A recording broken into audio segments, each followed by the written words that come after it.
Jadi saya penasaran tentang momen ketika pertama kali Ustadz merasakan secara nyata cinta yang dari Tuhan, cinta yang datangnya dari Tuhan gitu. Kalimat pertama yang diajarkan kepada anak-anak, orang tua biasanya mengajarkan, bahkan tetangga-tetangga yang non-muslim ketika tahu kalimat itu, Bismillahirrahmanirrahim. Ya. In the name of Allah, most gracious, most merciful. Jadi yang pertama kali disentuhnya adalah yang maha kasih dan sayang. Jadi ketika dasarnya itu adalah kasih dan sayang, maka ingin menyelamatkan orang supaya tidak mabuk, supaya tidak pakai narkoba, supaya tidak zina, supaya tidak jahat. Jadi kesan pertamanya itu adalah sayang. Makanya ketika cerita tentang kasih sayang, ada seorang perempuan nakal melihat seekor binatang hewan yang dalam Islam disebut sebagai najis tingkatan berat. Karena air liurnya kalau terkena di kaki mesti disiram pakai air 7 kali, salah satunya dengan campuran air tanah. Anjing. Wow, ya. Manusia, perempuan yang nakal. Binatangnya juga dalam ajaran Islam kotor. Kemudian dia ingin memberikan minum kepada binatang ini, tapi timba nggak ada. Dia ambil sepatu botnya yang juga kotor, bekas tapak kaki. Right. Dia ambil air, dia berikan minum.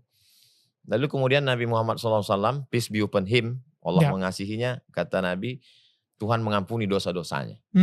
Padahal 3 yang kotor, kenapa bisa? Sahabat heran, kenapa? Karena kata Nabi menjawab, fi kulli kabidin ratbin sadaqah. Dalam setiap hati yang ada rasa kasih sayang, maka ada nilai kebaikan. It's beautiful. Jadi ketika hati itu terbuka karena kasih sayang, maka di sana ada menyebarkan kebaikan. Dan kalau kita lihat penggunaan katanya di situ 2. Bismillahirrahmanirrahim. Rahman sayang juga. Rahim sayang juga. Terjemahan Indonesianya sering disebutkan dengan nama Tuhan yang maha pengasih lagi maha penyayang. Banyak bahwa ayah-ayah, ibu-ibu ketika ditanya, apa sih beda kasih dengan sayang? Kalau kasih ya kasih, kalau sayang ya sayang.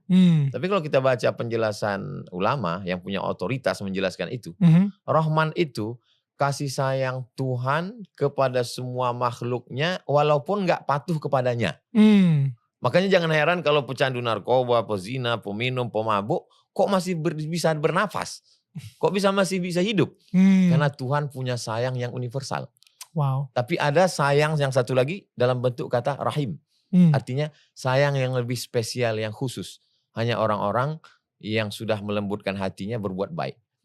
Jadi kalau ada orang yang amat sangat kejam, berarti dia sudah memposisikan dirinya sebagai Tuhan.